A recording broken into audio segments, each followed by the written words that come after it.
Perkenalkan, saya Harry Jackson dengan IPM 2351031. Kali ini ingin saya bacakan sebuah artikel mengenai kajian kebijakan linguistik dengan tema Utamakan Bahasa Indonesia, Lestarikan Bahasa Daerah, dan Kuasai Bahasa Asing. Bagian abstrak. Artikel ini mengeksplorasi kebijakan linguistik yang menekankan pentingnya penggunaan bahasa Indonesia sebagai bahasa nasional, pelestarian bahasa daerah sebagai warisan budaya, dan penguasaan bahasa asing sebagai alat komunikasi global. Dengan menggunakan pendekatan kualitatif, penelitian ini mengkaji literatur yang relevan dan analisis kebijakan untuk memberikan gambaran komprehensif mengenai dinamika bahasa di Indonesia. Hasil penelitian menunjukkan bahwa ketiga aspek ini harus diintegrasikan secara harmonis untuk mendukung pembangunan nasional dan memperkuat identitas budaya bangsa. Selain itu, artikel ini juga membahas tantangan dan strategi yang dihadapi dalam implementasi kebijakan linguistik tersebut. Pendahuluan. Latar belakang, Indonesia merupakan negara kepulauan dengan lebih dari 17.000 pulau yang dihuni oleh sekitar 270 juta orang di berbagai latar belakang etnis dan budaya. Keanekaragaman ini tercermin dalam lebih dari 700 bahasa daerah yang digunakan oleh berbagai komunitas di seluruh negeri. Bahasa Indonesia pertama kali dideklarasikan sebagai bahasa persatuan dalam Sumpah Pemuda pada tanggal 28 Oktober 1928. Sejak saat itu, bahasa Indonesia telah memainkan peranan penting dalam membangun identitas nasional dan memfasilitasi komunikasi di antara berbagai kelompok etnis di Indonesia. Namun, perkembangan zaman dan globalisasi menuntut adanya keseimbangan antara penggunaan bahasa Indonesia, pelestarian bahasa daerah, dan penggunaan bahasa asing. Pembahasan. Yang pertama, pentingnya mengutamakan bahasa Indonesia.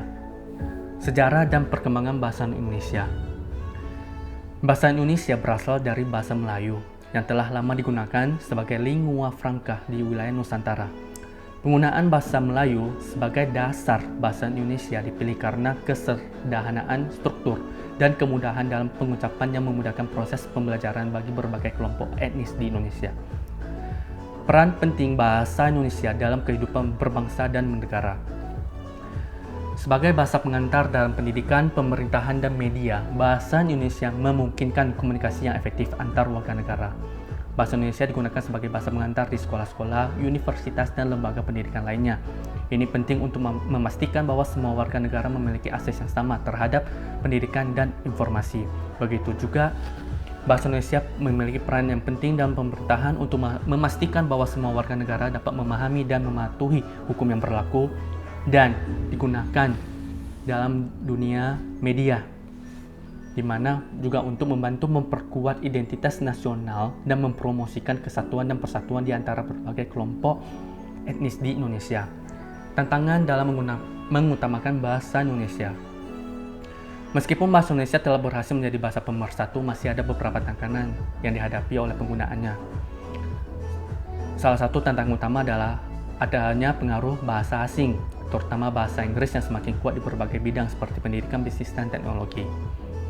Selain itu, terdapat tantangan dalam kualitas penggunaan bahasa Indonesia di kalangan masyarakat. Banyak orang yang masih kurang mahir dalam penggunaan bahasa Indonesia yang baik dan benar, terutama dalam konteks formal.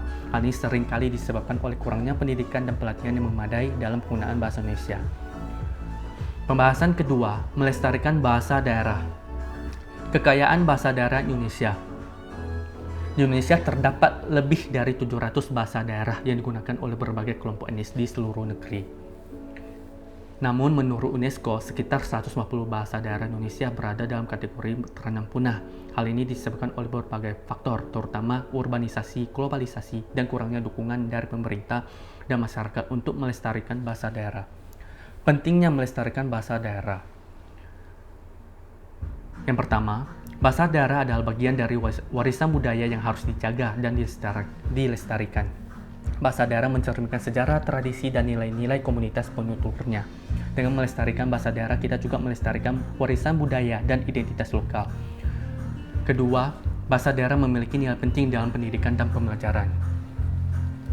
Penelitian menunjukkan bahwa anak-anak yang belajar dalam bahasa ibu mereka cenderung memiliki prestasi akademik yang lebih baik dibandingkan dengan anak-anak yang belajar dalam bahasa kedua atau ketiga. Yang ketiga, melestarikan bahasa daerah juga penting untuk menjaga keberagaman linguistik di Indonesia. Dengan melestarikan bahasa daerah, kita juga menjaga keberagaman linguistik dan memperkaya budaya Indonesia. Strategi pelestarian bahasa daerah.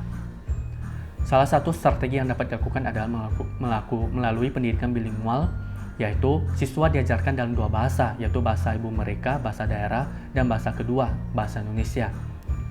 Selain itu juga diperlukan dokumentasi bahasa daerah.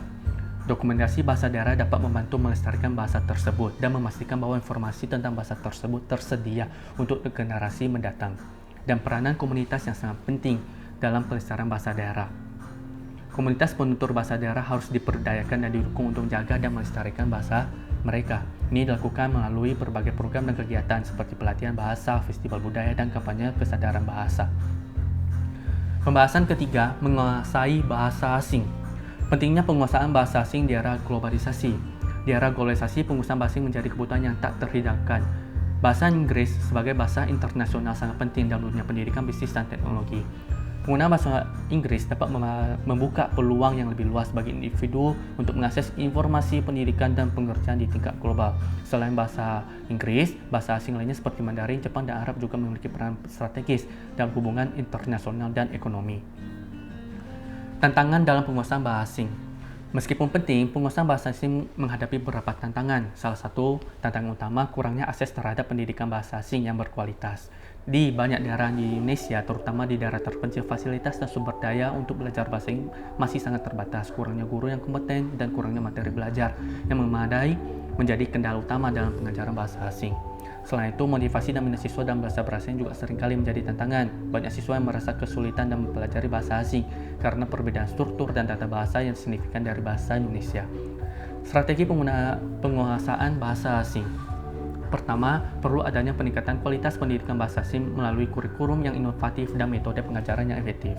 Kedua, perlu adanya peningkatan kapasitas guru bahasa asing. Ketiga, perlu adanya peningkatan akses terhadap sumber daya belajar bahasa asing. Penutup, mengutamakan bahasa Indonesia, melestarikan bahasa daerah, dan menguasai bahasa asing adalah tiga pilar penting dalam kebijakan linguistik di Indonesia. Ketiga aspek ini harus diintegrasikan secara harmonis untuk mendukung pembangunan nasional yang berkelanjutan dan memperkuat identitas budaya bangsa. Kebijakan yang tepat dan komprehensif akan memastikan bahwa bahasa-bahasa Indonesia dapat berkembang secara seimbang sehingga kontribusi mereka terhadap pembangunan sosial, budaya, dan ekonomi dapat dimaksimalkan. Penggunaan bahasa Indonesia sebagai bahasa nasional harus terus didukung melalui pendidikan dan promosi yang intensif. Pelestarian bahasa daerah harus dilakukan dengan melibatkan komunitas dan menggunakan pendekatan yang sistematis dan berkelanjutan. Sementara itu, penguasaan bahasa asing harus ditingkatkan melalui pendidikan yang berkualitas dan inovatif. Sekian dari pembacaan artikel saya, di mana artikel ini disusun dari berbagai sumber seperti buku pengembangan bahasa Indonesia, sejarah dan tantangan, dan sebagainya.